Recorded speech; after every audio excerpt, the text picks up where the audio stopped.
जय हो गंगा मैया की जय। नमस्कार, आदाब, सत श्री अकाल, की हाल चाल।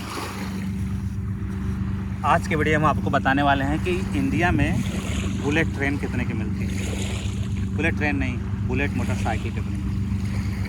बुलेट मोटरसाइकिल भी नहीं, वो जो रॉयल एनफील्ड होता है उसमें जो बुलेट काफ़ी फेमस सभी लोग जानते हैं। उसमें एक और है, क्या नाम है उसका, गाड़ी वाड़ी माने में बहुत कच्चा हूँ, ठीक है। क्या नाम है रॉयल एनफील्ड, मोबाइल में लिखा हुआ है, देखना पड़ेगा। क्या देखें क्या लिखा है, क्लासिक, याद है क्लासिक। तो आज की वीडियो में आपको बताने वाले हैं कि इंडिया में रॉयल एनफील्ड जो कंपनी है उसका जो एक मॉडल है उसका नाम है क्लासिक, कितने की मिलती है। तो मैंने अभी एक क्लासिक ख़रीदा है अपने भाई के लिए, तो मैं सोचा कि आपको बता दूं, ठीक है। तो वीडियो में हेलीकॉप्टर जा रही है, शोर मचाए रही है। तो मैं गाड़ी वाड़ी मायने बहुत कच्चा हूँ, कौन सी मॉडल, कौन सा क्या, कौन सा ईयर, कुछ नहीं, बस गाड़ी ऐसी होनी चाहिए जो चलती रहे। गाड़ी चलती के नाम गाड़ी नाम, ठीक है। तो हुआ यूँ कि मेरे दो भाई हैं, मेरे हमसे दो बड़े हैं, और उन दोनों लोगों ने हमारे पढ़ाई में बहुत ज़्यादा योगदान दिया है। थोड़ा ही नहीं, बहुत ज़्यादा। पूरी मैं देख तो रहा हूँ ना, 1x पे है ना, 0.8 मैं 1x पे, ठीक है। तो चलिए, आवाज़ वो हो जाता है ना, मैं पीछे बैठ जाऊँगा थोड़ा,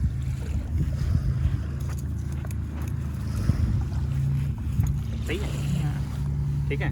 तो मेरे दो बड़े भाई हैं और उन्होंने दोनों लोगों ने हमारे पढ़ाई लिखाई में बहुत ज़्यादा योगदान दिया है। एक कहानी सुना देता हूँ आपको, अगर बात आई है तो एक बार मैं जब बीएससी सेकेंड ईयर में था, ज्ञानपुर में पढ़ाई करता था, तो उस समय अचानक से लैंडलॉर्ड ने बोल दिया कि आपको जो है रूम खाली करना होगा। जैसे एग्ज़ाम, मिडिल ऑफ एग्ज़ाम में उसने अचानक से बोल दिया, पहले से बताया भी नहीं। तो मुझे बड़ी गुस्सा आई उस चाची के ऊपर, ठीक है। तो हमने आने पौने में हमने जो है जो भी रूम मिल गया, हमने एक शटर वाला रूम था, उसमें नीचे ज़मीन का कच्चा था, फ्लोर उसका प्लास्टर वगैरह नहीं किया गया था। उसमें एक खटिया पहले से पड़ी हुई थी, जंगलही खटिया का मतलब आप जानते होंगे, नहीं जानते होंगे तो एक आध बंधु कमेंट करके बता दे जंगलही खटिया क्या होती है, ठीक है। तो हम और गप्पू भैया उसमें रहते थे, तो उसी रूम में रह लिए थे। तो मिडिल ऑफ एग्ज़ाम था, तो मैं जो है घर नहीं जा सकता था, क्योंकि मैं एग्ज़ाम में पढ़ाई चल रही थी, तो मैं छोड़ना नहीं चाह रहा था। तो हुआ क्या कि चूँकि हमने रूम बदले थे, तो हमें कुछ सामान की ज़रूरत थी जो मेरे पास था नहीं। तो कुछ मुझे 100 या 150 रुपये की ज़रूरत थी मेरे पास, जो उस समय था नहीं। तो एग्ज़ाम था, तो मैं घर नहीं जाना चाह रहा था। तो घर हमारे वहाँ ज्ञानपुर से लगभग 7-8 किलोमीटर ही था। मैं चाहता तो जा सकता, लेकिन मैं नहीं गया, इसलिए कि मेरा एग्ज़ाम था, कि मैं I was like very focus on studying, that's it, बाकी सब बात। तो मुझे जो है 150 रुपये की ज़रूरत थी। तो उसके लिए मैंने एक चिट्ठी लिखा, और उसमें वो अंतर्देशी जो होता है, वो जो ब्लू कलर की होती है, उसमें लाया, मैंने लिखा भैया को एक चिट्ठी कि मुझे जो है 150 रुपये की ज़रूरत है।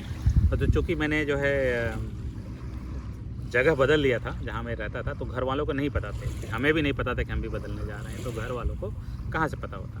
तो उसी अंतर्देशी में मैंने मैप भी बनाया था, रोड, चौराहा, ऐसे करके जाएंगे, फिर ऐसे करके जाएंगे, यहाँ पे मेरा रूम है, ऐसे करके मैंने बनाया था। तो उन्होंने, मैंने लिखा कि मैं आ नहीं पाऊँगा, मुझे 100 या 150 रुपये की ज़रूरत है।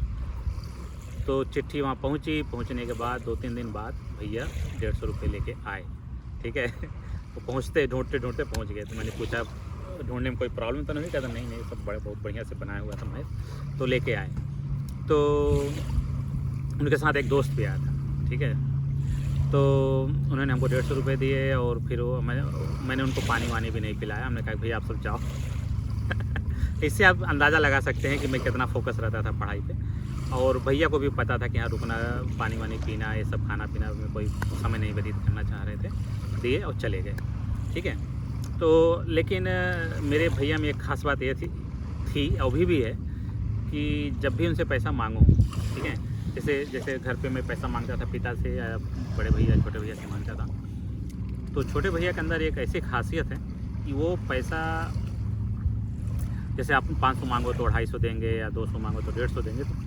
तो लेकिन वो पैसा कहाँ से ला के देते थे आज तक मुझे पता नहीं चला। ठीक है, एक घर में किसी को नहीं पता है कि पैसा आता कहाँ से, वो कहाँ से ला के कहाँ से दे देते हैं। तो वो कहीं से उधार मांग के लाते होंगे, लेकिन वो कुछ ना कुछ ज़रूर हेल्प करेंगे। ठीक है, तो मैंने उनसे पूछा कहाँ मिला है पैसा, तो उन्होंने नहीं बताया, कहीं तुम अपना पढ़ाई पर ध्यान दो। तो जाते जाते जो उनका दोस्त था तो हमसे एक बात कह गया जो आज तक मैं भूला नहीं। उन्होंने ये बोला कि रमेश, वैसे मेरे घर का नाम मुन्नी लाल है, उन्होंने कहा कि मुन्नी लाल का शॉर्ट फॉर्म मुन्नालाल ही बोलते थे। तो उन्होंने बोला हमको कि मुन्नालाल, जब कभी तुम बड़े होना, नौकरी लग जाए कभी, तुम अपने भाइयों को मत भूलना करो, ऐसा वो सब तुम नहीं करना। ऐसे बोल के वो चला गया। तो वो बात मैंने आज तक अभी तक भूला नहीं। और उसने ये भी बताया कि तुम्हें पता नहीं है पैसा कहाँ से आया है। ठीक है, ये भी बात बोला था। तो जो भी है चला गया समय। तो ऐसे मैं कहानी आपको ये इसलिए सुना रहा हूँ कि कभी अपने भाइयों, दोनों भाइयों के बारे में अलग अलग स्टोरी बताएंगे। बहुत मस्त स्टोरी, उन्होंने कैसे जो है हमारी मदद की यहाँ तक आने के लिए। तो अभी हाल ही में क्या हुआ कि हमने एक बड़े भैया से बात हो रही थी, तो उन्होंने एक हमको फ़ोटोग्राफ भेजा व्हाट्सएप पे कि एक बुलेट है 20,000 रुपये की। वो कह रहे थे कि मुझे ये चाहिए। हमने कहा 20,000 की बुलेट, वो सेकेंड हैंड रही होगी। हमने कहा कि जब 20,000 की बुलेट है तो 20 दिन ही चलेगी, और ज़्यादा दिन तक चलेगी नहीं, लेना हो तो आपको नया लेना। ठीक है, तो उसके बाद क्या हुआ कि उन्होंने कहा नहीं, नया नहीं लेना है वगैरह वगैरह, कि पैसा ख़राब होगा ये वो। तो हमने क्या कि जिस दिन उन्होंने हमको कहा, और फ़ोन रखते रखते मैंने सोचा कि अचानक से ये बुलेट कहाँ से आ गया।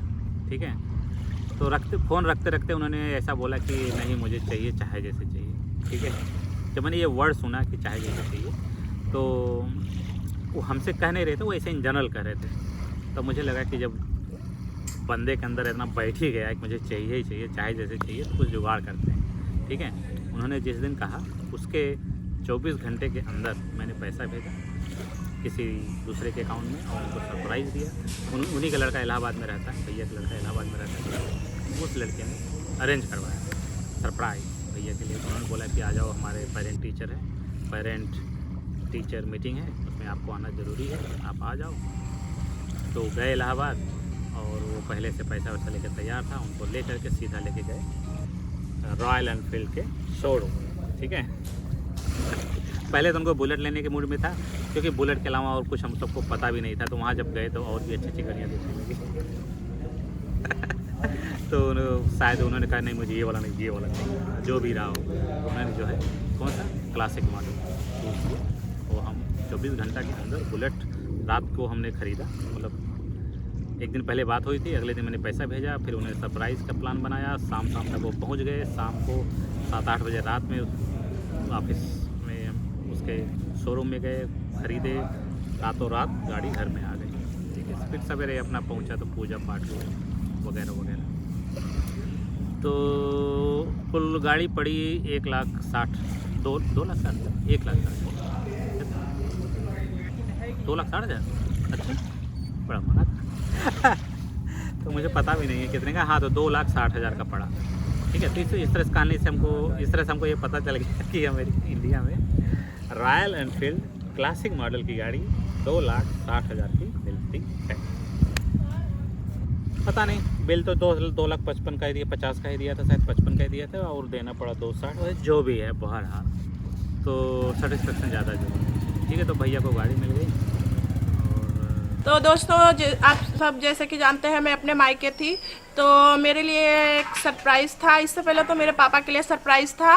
तो मैं जब मायके आई तो मुझे भी बहुत ही देख के आश्चर्य हुआ। तो दोस्तों, मेरे पापा की एक ख्वाहिश थी जो कि पूरा हो गया। तो मुझे जब मैं आई तो दोस्तों जान के तो बहुत ही खुशी हुई। तो दोस्तों, हमने पूजा कर लिया है। अब हम आप लोगों को बाइक को चालू करके दिखाते हैं।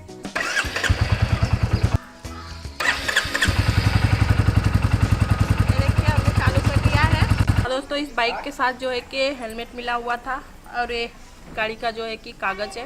दोस्तों, ये बाइक कितने की मिली थी मैं आप लोगों को लास्ट में दिखाऊंगी। इससे पहले मैं आप लोगों को बताऊंगी कि मेरे पापा को गिफ्ट कौन दिया था। तो दोस्तों, ये गिफ्ट हमारे छोटे चाचा जी ने भेजा हुआ है, जो कि वो बाहर रहते हैं। तो दोस्तों, आप लोग उन्हें जानते होंगे, लेकिन आप लोग ये नहीं जानते कि वो मेरे चाचा जी हैं। तो ये दोस्तों मेरे पापा की ख्वाहिश थी कि मैं बुलेट से चलूं, तो मेरे चाचा जी ने मेरे पापा को यही गिफ्ट दिया हुआ था। तो मेरे पापा बहुत ही खुश थे। तो विकास जी और मेरे देवर जो कि इलाहाबाद प्रयागराज गए हुए थे, तो वहाँ पे मेरे पापा को भी नहीं मालूम था कि हम जा रहे हैं बुलेट लेने। मेरे पापा को मेरे देवर और विकास जी ने सरप्राइज़ दिया था, चाचा जी के अलावा। दोस्तों मेरे देवर जो है कि सरप्राइज़ दिए थे पापा को बोले थे कि पापा आज मेरा पेरेंट्स टीचर मीटिंग है तो आप आइएगा। तो मेरे पापा सोचे कि हम जा रहे हैं पेरेंट्स टीचर मीटिंग में।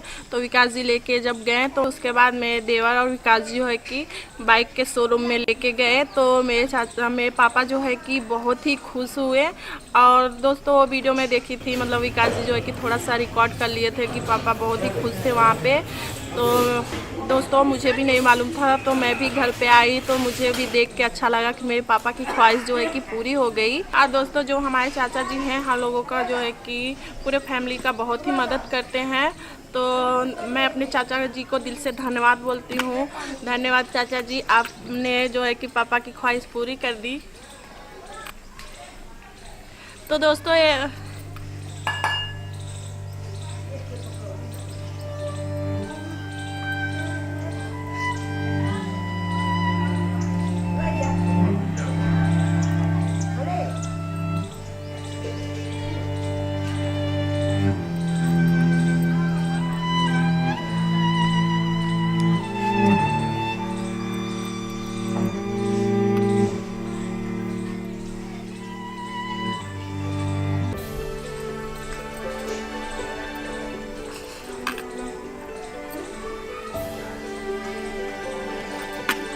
तो दोस्तों हमारे चाचा जो है कि हमारे पूरे फैमिली का बहुत ही ख्याल रखते हैं। तो हम लोग बहुत ही खुश हैं, हमारे पापा की एक ख्वाहिश पूरी हो गई।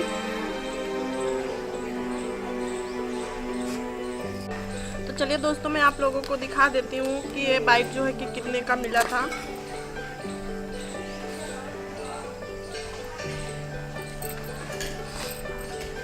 ये जो है कि गाड़ी का जो कागज़ है इसके बारे में जानकारी है। तो मैं इसे फोल्ड करके अच्छे से रख देती हूँ। तो दोस्तों मैं अपने चाचा जी को फिर से दिल से धन्यवाद बोलती हूँ। थैंक यू चाचा जी। तो दोस्तों मैं आशा करती हूँ कि मेरा ये छोटा सा वीडियो आप लोगों को पसंद आया होगा। मेरे चैनल को सब्सक्राइब करिएगा, वीडियो को लाइक शेयर कमेंट। और मैं मिलूँगी एक नई वीडियो के साथ। तब तक के लिए नमस्कार, बाय बाय दोस्तों।